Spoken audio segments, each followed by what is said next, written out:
Hello, I'm Annie Larkin, Vice President and Director of Community Engagement of the Amerind Museum. Welcome to the Amerind and Border Community Alliance documentary film viewing and Q&A panel discussion of Pilgrimage to Magdalena. I would now like to introduce Amerind's President and CEO, Dr. Eric Holdall. Good morning, and thank you, Annie. The work of our public programming is brought to you by Annie Larkin, Amerind Vice President and Director of Community Engagement. And thank you, Annie, for all your hard work. Before we begin today's program, I want to acknowledge that Amerind is located in southern Arizona, on lands where O'odham, Yaqui, Apache, Hopi, and Oshwe families have lived for untold generations, and whose wisdom and traditions live on today in vibrant communities. We are grateful for all that these communities, rich in history, have to teach us. I want to thank all of you for joining us for the discussion and screening of the documentary film, Pilgrimage to Magdalena, brought to us today by the Border Community Alliance. The Border Community Alliance is a nonprofit organization with a mission of bridging the border and fostering community through education, collaboration, and cultural exchange. We are so grateful that the organization has allowed Amerind to share their documentary film today, and for the distinguished panel of speakers that they have assembled to discuss the film with all of us. Before I introduce their organization's executive director, I wanted to share a few words about Amerind.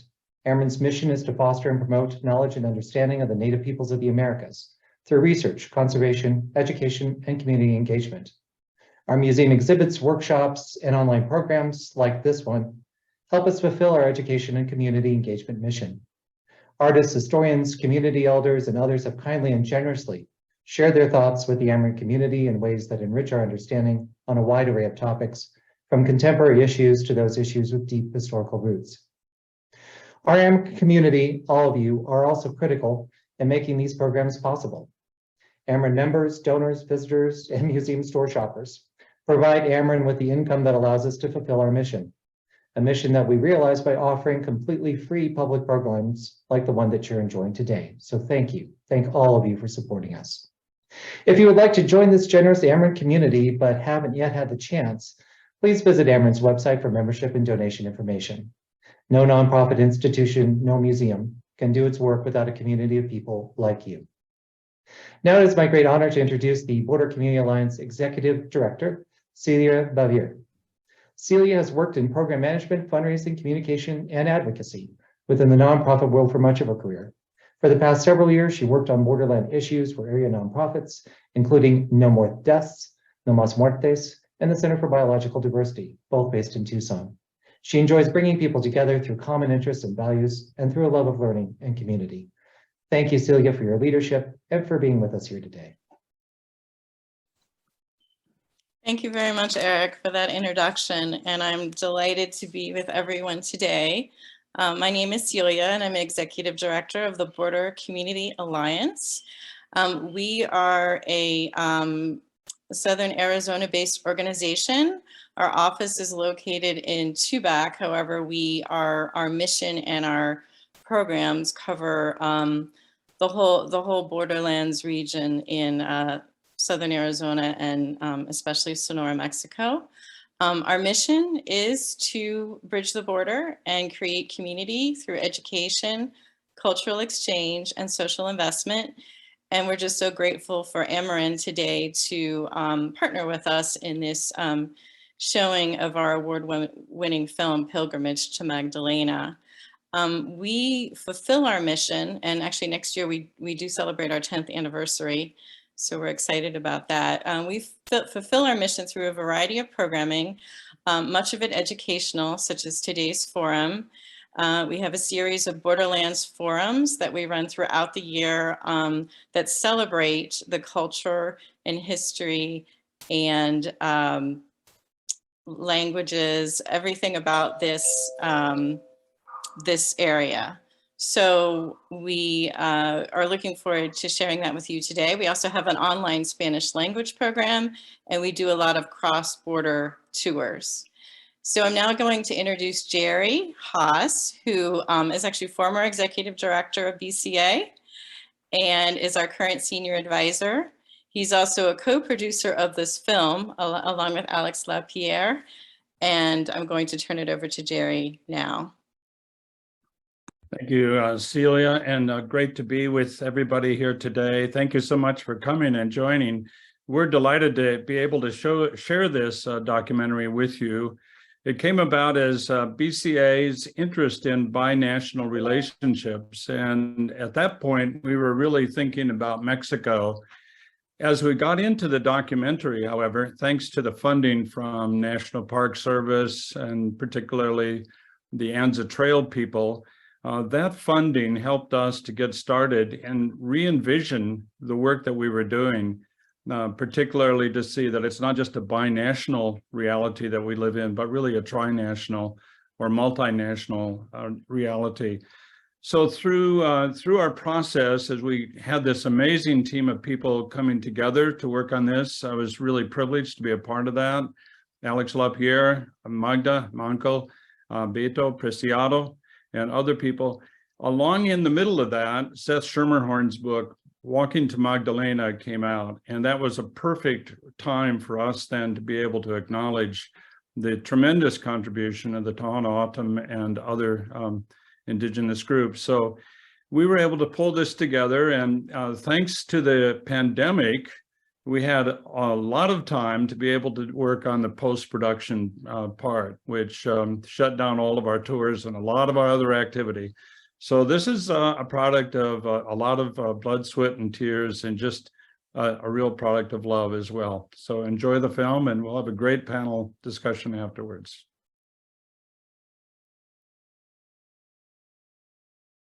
Thank you so much for bringing this wonderful film and this ongoing, rich, deep story with our community here at Amerind today. We're going to be taking questions from all of you about the film with our distinguished panel of respondents. I'd like to introduce you to Dr. Tom Sheridan, research anthropologist at the Southwest Center and professor of anthropology at the University of Arizona. Regina Siqueiros of the Tohono O'odham Nation, a retired classroom educator, former senior coordinator for the American Indian Languages Development Institute at the University of Arizona, and former government affairs assistant to the chairman and vice chairwoman of the Tohono O'odham Nation. Dr. Seth Schermerhorn, associate professor of American Studies at Hamilton College and author of the book Walking to Magdalena. Dr. Magda Mengel, associate producer of Pilgrimage to Magdalena and the former education and research specialist at the Border Community Alliance. And Jerry Haas, producer of Pilgrimage to Magdalena and a Border Community Alliance senior advisor. For those of you wishing to ask questions today, you'll want to go to your Q&A box, which should be found on your screen, and type in your question. Jerry Haas will be our moderator of the upcoming discussion. He will be viewing your questions and directing them to our distinguished panel of guests. Thank you so much. Well, thank you very much, Eric. Thank you, Amerind, for hosting this event. And it's a delight to be able to share that with you and so many people that are tuning in from apparently various parts of the country, et cetera. I just wanted to say just a brief word about myself. I am a Methodist pastor. So my experience in spirituality, which the last half of my career is primarily focused around, the resonance I have with this has to do with the sense of being part of a really powerful and wonderful journey. I think the documentary shows both history and the tradition and certainly some of the background, but it also helps us to experience the feelings and the transformation that takes place. So it really is both a head and a heart piece, at least for me as I watch it and as I continue to think about how wonderfully it did come out, in my opinion. So that's a little bit about me, and I'm delighted to be with all these wonderful people to be part of this and to be part of that discussion. And I'd like for every panel member to be able to say a few words about the documentary and themselves and the relationship to it. And Gina, I'd like to ask you if you'd be willing to start for us, please. Oh, sure. I think it's a well done video.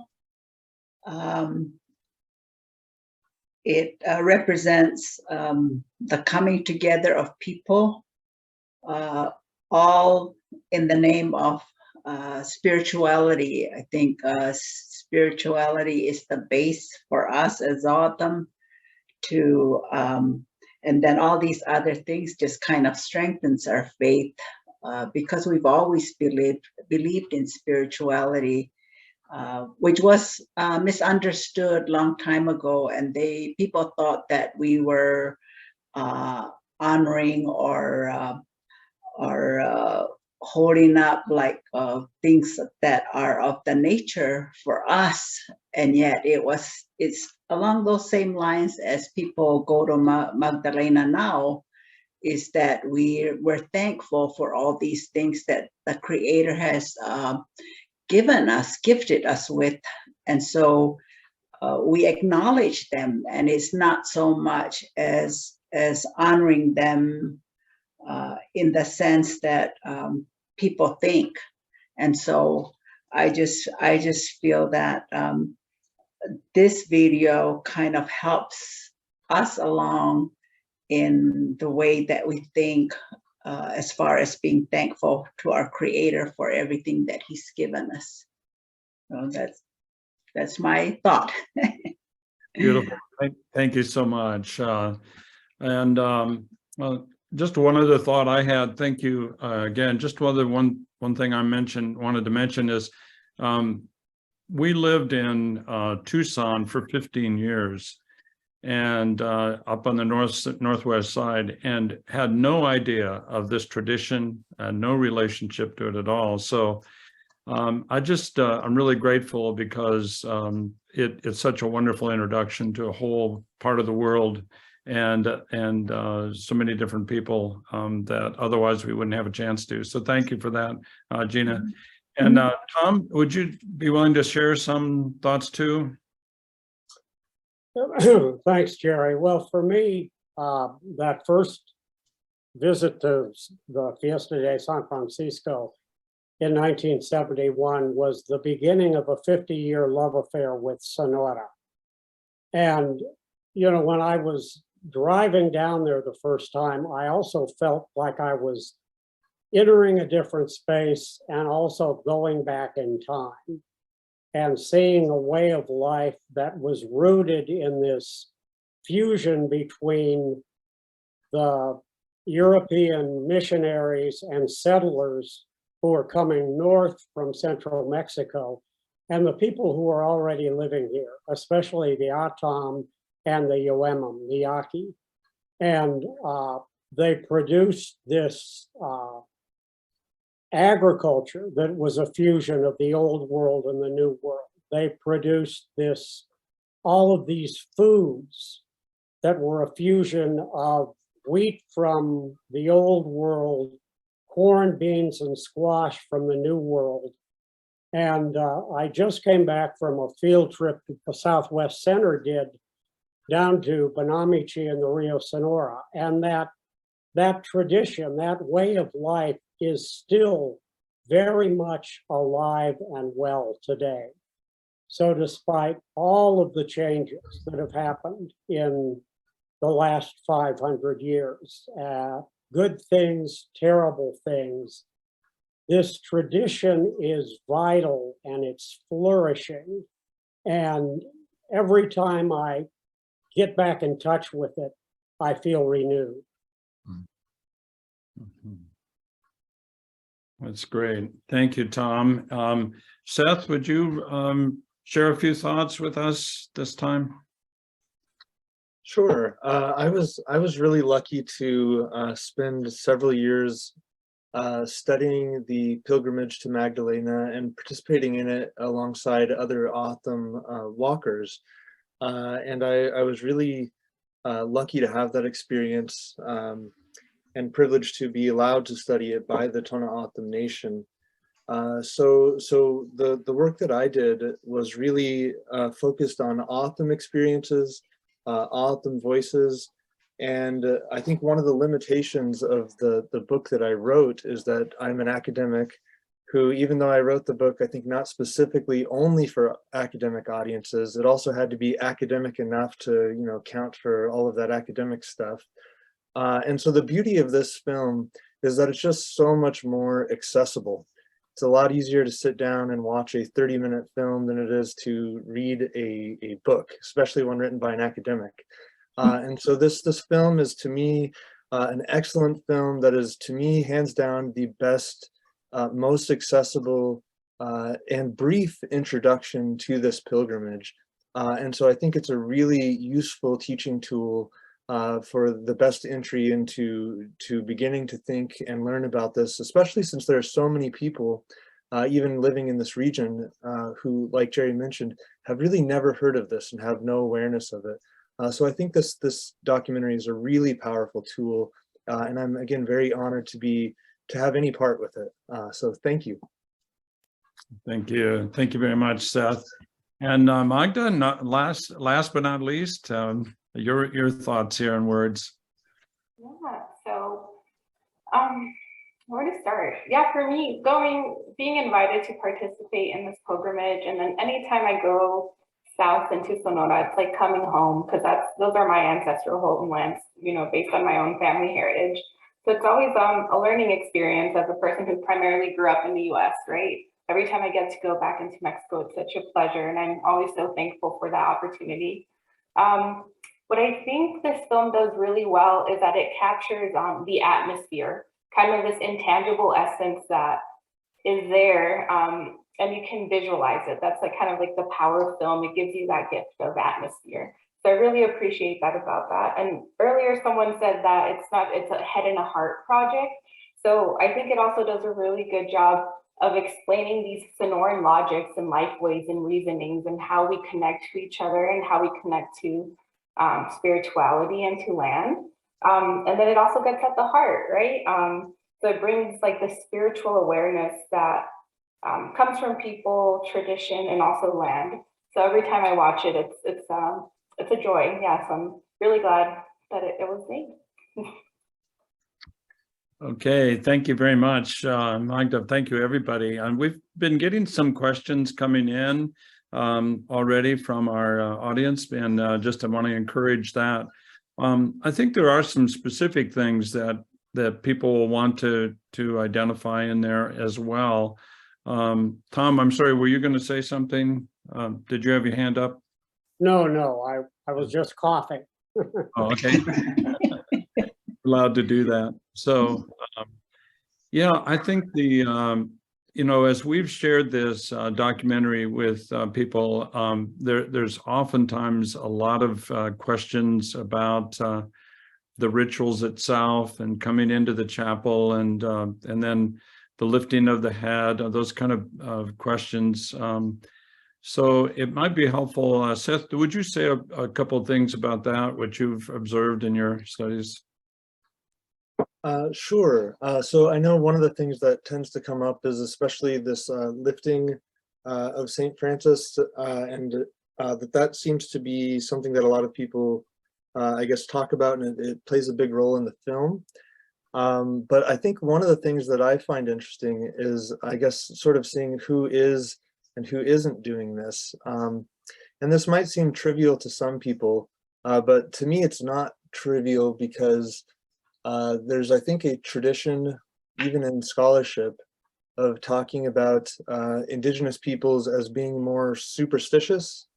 And so a lot of the time, some scholarship will even discuss Otham or Yaqui or other people being even more likely to lift St. Francis, and this would be, I guess, considered by some audiences evidence of their superstition. What I think is interesting about this film is that, to me, when I see it, I don't see a single Otham person doing that lifting, that there are lots of other people doing it. And yet, again, depending on who's watching the film, you may or may not be able to parse who is Otham, who isn't. And so if you're not able to make that distinction, maybe everybody blurs together and it looks like they're all doing the same thing. But I think, in fact, there are a lot of differences. And at least in this film, I don't believe that there is an Otham shown lifting St. Francis. So, and that brings up the question, the Tohono O'odham, as they enter the chapel, and they are there's the smudging as they come in. Gina, would you want to say a little bit about that? Any of those aspects of how autumn are honoring the saint in that scene? Sure. I think we do the same things. A lot of us go in and we sing, and it's kind of a celebratory kind of part of it, that thanking that we made it safely and that we're there to give thanks, as I said. And the smudging is just to cleanse the whole area and to get us focused. A lot of times we smudge to focus, and then we pray. We actually do our rosary there, and we sing our traditional songs, but all as a way of being thankful and to giving thanks. Yes. I don't know if I answered your question, but Oh, that's a very good. The other thing that I noticed is people coming up and say putting a hat on, or maybe taking their walking sticks, and the walking sticks are very important as a part of the tradition too, right? yes. Yeah. Yes, the sticks, there are helpers when we walk. And it's explained to us by the late Felix Anton, and that had been carried on by the late Louis Lopez, who stepped in. But it's a part of the earth and grew in the earth, and that's the strength that comes with that stick, as we're told. And then so once we make it there, we bless the saint and we bless ourselves with that stick because of that. And then we get ribbons there, and the leaders will add to depending on the number of years that you've walked. So that's and then we do the same thing with things that we carry with us. We use it and we bless the saint and we bless ourselves with that. And that plays a big role too in our getting there and presenting ourselves to the saint, and what all the things that the reasons that we go there for. Thank you very much. And I think those aspects of it are really helpful to get an appreciation for it. We have had questions coming in from others, including what's the link between this and, say, the Camino de Santiago? Do we have any sense of that connection, the pilgrimage in Spain and northern Spain? Seth, any ideas about that?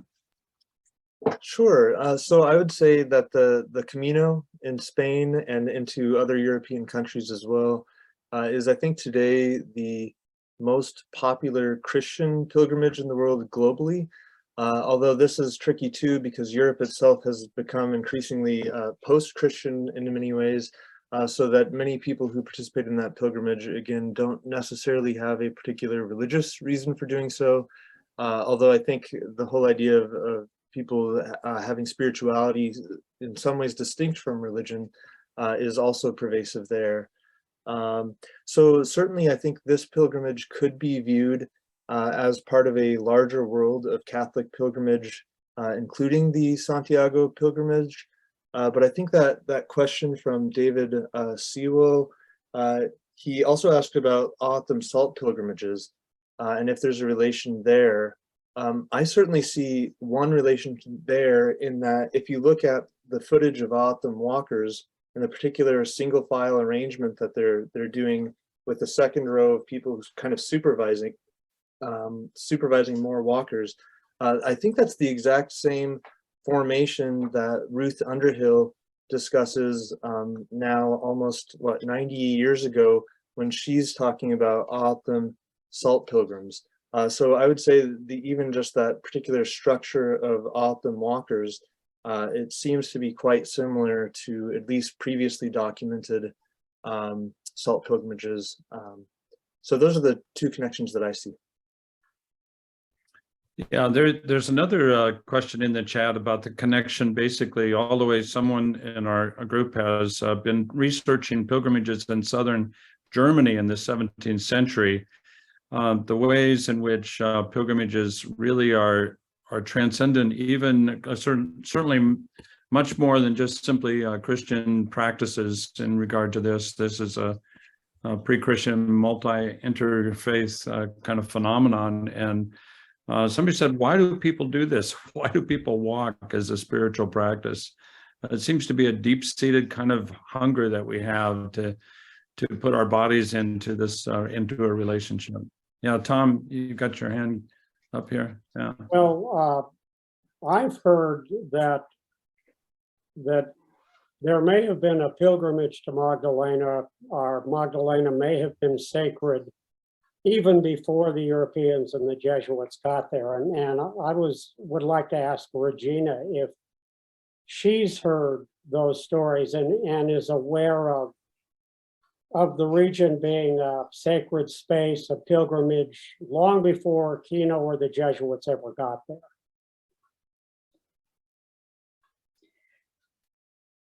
I guess my response to that would be that that we looked at all spaces as sacred, you know, because we're always thinking about the beginning of time, I think, and how, as far as I know, that we were taught to respect everything down to the tiniest creature and down to up to the biggest mountain, you know, that's around.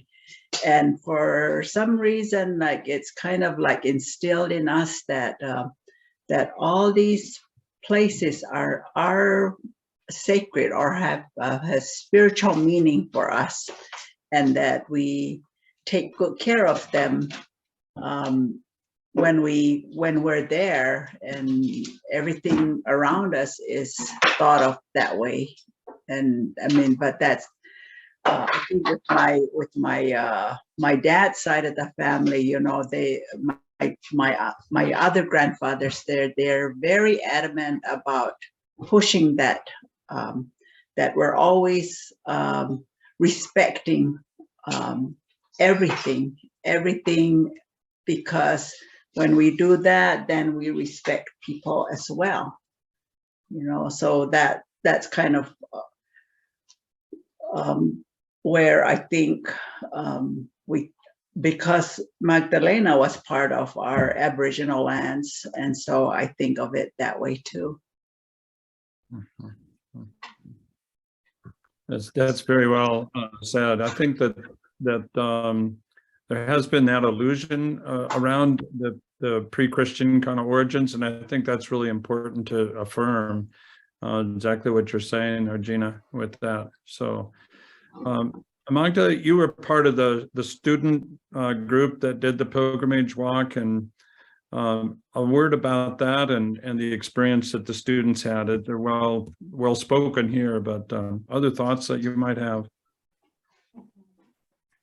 Yeah, sure. Well, I think for the students and myself, one of the biggest takeaways was, or one of those very big like spiritual moments, was just the act of walking, of being able to start in, I think we started in Imudis and then heading into Magdalena and finding community along the way, just starting conversations with each other or starting conversations with fellow pilgrims, and receiving gifts along the way. And I think that was one of like the biggest takeaways that I remember the students talking about, one of those special moments.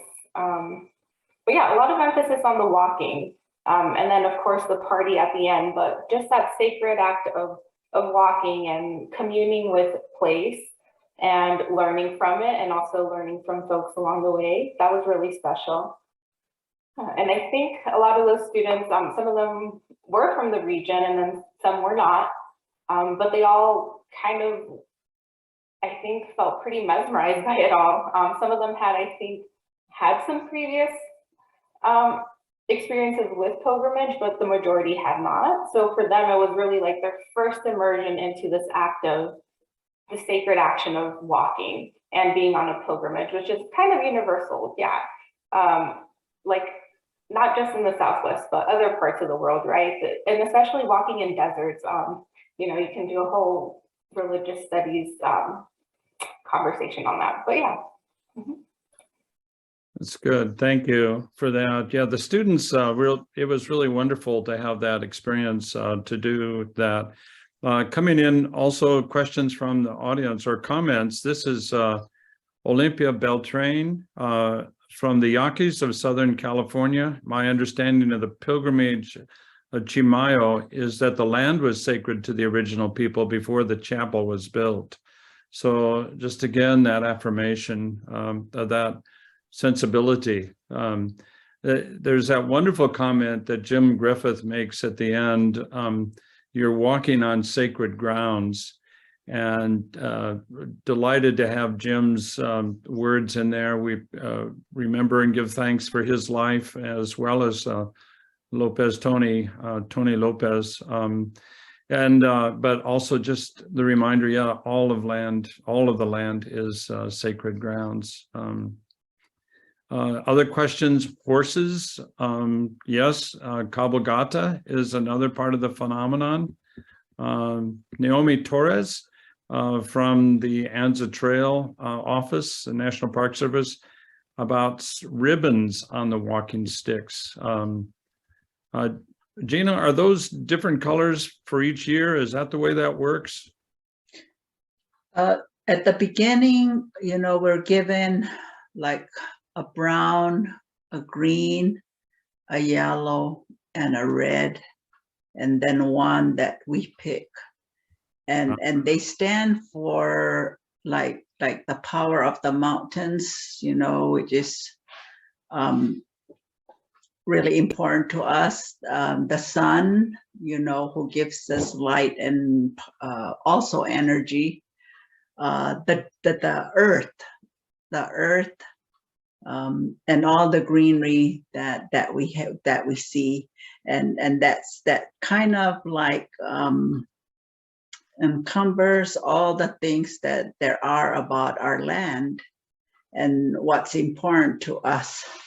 So we start with that, and then we can select one that any color that we want, I guess, to whatever our experience is. And then the following year, then you add another one, and it just depends on whatever our leaders give us. So, you know, that's what it is. And a lot of it is like, it depends on how you make that walk. And I know that it's a hard walk for us. We start, Tubatama is where we actually start walking. And and we range in age from young to elderly, and so our walk is paced on the slowest walker, and we go from there. But we seem to always make it within that 5-day period that Louis was mentioning, and it gets hard when we start climbing, and I sing songs. I sing traditional songs, and I sang my first year when I walked, and for some reason it just kind of like caught on, or the people found it easier to walk. So when the road gets hard, somebody will catch up to me and will say, "You need to sing. It's getting rough." And so I would sing. And then for some reason it helps them, and it was just an interesting walk when I walked, and how people will come up to me and ask me to sing to help them get through that difficult area. So, you know, all of those things are reasons why we select the ribbons that we select to add to our walking stick. It's Yes. great. Thank you. Thank you very much. Seth, your thoughts about the walk. I know you did it a number of times, and your experience. I remember one thing you said. You just had this smile on your face, and it wouldn't come off for a long time, which is the same way that my nephew, by the way, who did the pilgrimage in 2019, just this smile that was just so exuberant. So you want to say a word about it? What you found? Yeah. So I'd be happy to speak to that. I think probably the sort of smile that I couldn't wipe off my face phenomenon, that was probably in my mind mostly due to the fact that I just was, again, so grateful to be a part of this community of predominantly, but not exclusively, autumn walkers. Again, this was a Felix Anton's group, which was then led by Tony Lopez, and so I think I just felt very much, I don't know, just embraced, welcomed, and that for me was just a really significant experience, and certainly not one that I had expected. If anything, I think it would be very appropriate for any Indigenous person in an Indigenous community to think, who the heck is this white guy? Why is he here? So the fact that I wasn't just endlessly treated with endless suspicion is something that I think I was very grateful for, and continue to be. You also had different mandas as part of your experience. Is that right? As you were doing that, different things happening for you that the pilgrimage was a part of? Yeah, so I think in a lot of ways, some of this stuff can be more private. And again, it depends on how much different people like to talk about these things. But everybody, really tends to have their own reason for being there. Some people talk about it more than others. I definitely made it a point to never ask. And I understood when people had questions about me, because I would have questions about me, why I'm here. So I don't know if that's enough of an answer or not, but yeah, definitely different people have very different reasons, I think, for why they're doing what they're doing. And I think people are often quite open to what's acceptable or appropriate. And that anytime people had questions about me, it made complete sense that they would want to know, am I here just to watch them, write a book about them, whatever. Yeah. So I had, thank you for that, Tom, Seth. I had somebody who said to me, you couldn't do this without a manda. He just said, you just couldn't do it without a manda. So that personal sort of buy-in, that's so essential for doing this, because it is hard and it's hot. Like Tom, you mentioned at the beginning. Tom, closing thoughts. Turn this over to Eric in a minute or so. Your closing thoughts that you might want to share with us. Well, for me, I definitely had a manda that was very, very personal, involving, very, very personal reasons for making the walk, as did most of the other people that I met along the way, or I've talked to, because I've been going to the fiesta off and on, as I said, for 50 years now. And, the thing about the pilgrimage is that it's rooted in Catholicism, but it's much broader than Orthodox Catholicism. It weaves spirituality from the Atam, from the Yoemim, and from all of the different indigenous traditions in the region. And it's something that's gone on through civil wars, all kinds of political unrest, active suppression by the Mexican government in the 1930s, when the original statue was supposedly taken to a brewery in Hermosillo and burned, because the ideologues who were running Sonora at the time thought, well, this will show those superstitious peasants that San Francisco has no power. But immediately, stories began to emerge was that wasn't the real statue. The real statue was taken and hidden. It was hidden by the Atom in San Francisco. So it is truly, I don't want to use the word folk, but it is truly a pilgrimage of the people living in this region. And I think it escapes all attempts to say whether it's this or it's that, or to limit it. It's, I think, this incredibly vital living expression of faith that arises from many different sources in thousands of people every year. And, you know, when you participate in it, you're not, these aren't, 20 and 30-year-old yuppies who are health fanatics. These are people of all ages, people who are, some of them may be in poor health. They all do it.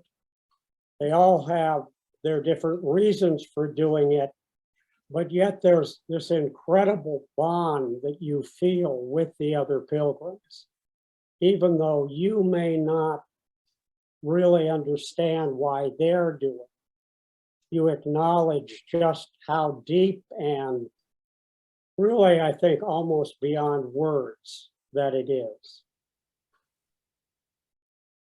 Thank you very much. I appreciate that. I think that's a good summary and a place to close, and we'll pass it back to Eric. I did just briefly want to mention, several people asked about how they could get a copy.